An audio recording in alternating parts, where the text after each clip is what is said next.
آپ نے جوائن کیا، آپ نے بھی آج بڑی دھواں قسم کی جو ہے وہ سپیچ کی ہے آج اسمبلی میں. لیکن علی صاحب یہ بتائیے گا کہ ایک ایسی جماعت جو کہ کے پی کے میں موجود ہے، وہاں کے لوگ سب سے زیادہ سفر کرتے ہیں جب دہشت گردی ہوتی ہے، وہاں کی اکانومی سب سے زیادہ سفر کرتی ہے، لیکن آج انفارمیشن منسٹر نے الزام لگا دیا کہ گڈ طالبان بیڈ طالبان کی جو یہ سٹیٹمنٹ ہے یا یہ جو بات ہے یہ کون لے کر آیا تھا، آپ لوگوں پہ الزام لگا دیا. مجھے یہ سمجھانے کی کوشش کیجئے گا کہ ایک سی ایم کے پی کے ایپیکس کمیٹی میں بیٹھ کر اس بات کی باقاعدہ طور پر یہ کہہ رہے ہیں کہ کوئی گڈ طالبان نہیں ہے، دوسری طرف پی ٹی آئی اسی دن آتی ہے اور کہتی ہے کہ نہیں جی کوئی آپریشن نہیں. یہ ڈیفرنس کیوں؟ پی ٹی آئی ایک ہے دو ہے؟ بسم اللہ الرحمن الرحیم. اللہم صلی وسلم مبارک علی سیدنا محمد وعلی آل محمد. پی ٹی آئی ایک ہے، P T I Imran Khan ہے. نہ میں پی ٹی آئی کل ہوں، نہ عمر ایوب، نہ گوہر صاحب اور نہ ہی علی امین خان گنڈا پور. عمران خان صاحب از دا سپریم لیڈر، وہ پالیسی دیں گے. اور میں یہ سمجھتا ہوں کہ پاکستان میں امن کی بحالی کے لیے تحریک انصاف اور عمران خان سے بڑی قربانی کسی نے دی ہی نہیں ہے. ہمیشہ قوم کو جب ضرورت ہوئی عمران خان نے ون پیج پہ لے کے آئے. 2014 میں دھرنا تھا، 126 دن سے ہم دھرنے پہ بیٹھے ہوئے. آرمی پبلک اسکول کا واقعہ ہوا گورنر ہاؤس خیبر پختونخوا میں، اس وقت کے وزیر اعظم میاں نواز شریف صاحب اور عمران خان صاحب بیٹھے، اور میرے خان زرداری صاحب بھی تھے شاید. ہم نے سپورٹ کیا. اس سے پہلے طالبان سے مذاکرات کی بات جب ہوئی، وزیر اعظم نواز شریف تھے، جب انہوں نے پارلیمنٹ نے مذاکرات کا کہا، ہم نے مذاکرات کو سپورٹ کیا. جب پوری پارلیمنٹ نے کہا کہ نہیں اب آپریشن ہونا چاہیے، ہم نے پارلیمنٹ کے ذریعے اپنی فورسز کو سپورٹ کیا اور وہ کامیاب بھی ہوا. ہمارا نقطہ ایک ہے، سمپل ہے.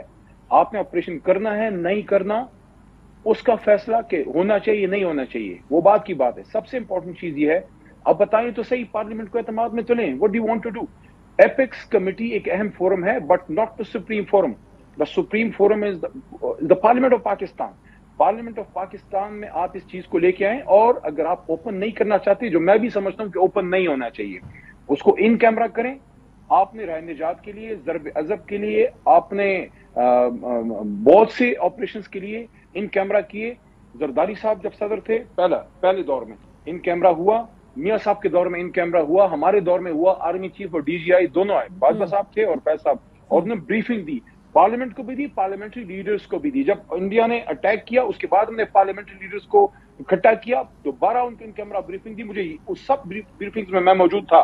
اور یہ بھی بتا دوں کہ جب ہم نے کشمیر ہائی وے کا نام چینج کرنا تھا، اس کو سری نگر کا نام دیا ہائی وے کا، اور اس طرح کی کچھ ڈیولپمنٹس کی، وہ بھی ہم نے ان کی لیڈرز کو بلایا، اس وقت ڈی جی آئی نے بریفنگ دی، ہم سب اس وقت موجود تھے. ہمارا نقطہ سمپل ہے، دیکھیے کوئی جنگ قوم کی سپورٹ کے بغیر نہیں جیتی جا سکتی، اور قوم کی سپورٹ آپ کو ملے گی پارلیمان سے. اور ایک بات لیڈر ہے، ایک منٹ بات پوری ہونے دیجیے. قوم کا اس وقت ایک بڑا لیڈر ہے. دیکھیں میں یہ نہیں کہتا کہ میاں صاحب کے پیچھے فالوئنگ نہیں ہے، زرداری صاحب کے پیچھے نہیں ہے، یا مولانا صاحب کے پیچھے، سب کے پیچھے اے این پی، لیکن سب سے زیادہ فالوئنگ 2/3 میجورٹی عمران خان. 25 کروڑ کے ملک میں میجورٹی پاپولیشن کا ریپرزنٹیٹو عمران خان ہے، جیل میں ہے. آپ کو اگر اس آپریشن کو کرنا ہے یا نہیں کرنا، اس کو کامیاب کرنا ہے، go and talk to Imran Khan. Go and talk to Imran Khan. If you need the support of the people of Pakistan, you have to talk to Imran Khan. You have to take the parliament to confidence. آپ کو عمران خان صاحب سے بات کرو، وہ پاکستان خان ہے، وہ پاکستان کے لیے اپنی جان نچھاور کرتا ہے. لیکن اعتماد میں لو، اگر آپ قوم کو اعتماد میں لیے بغیر، خاص کر خیبر پختونخوا کے عوام کو اعتماد میں لیے بغیر جائیں گے، دیکھیں یہ ہماری فوج ہے، یہ ہمارا ملک ہے. علی صاحب I'm sorry I'm cutting you short. You are absolutely right کہ تمام لوگوں کی سے ہونی چاہیے.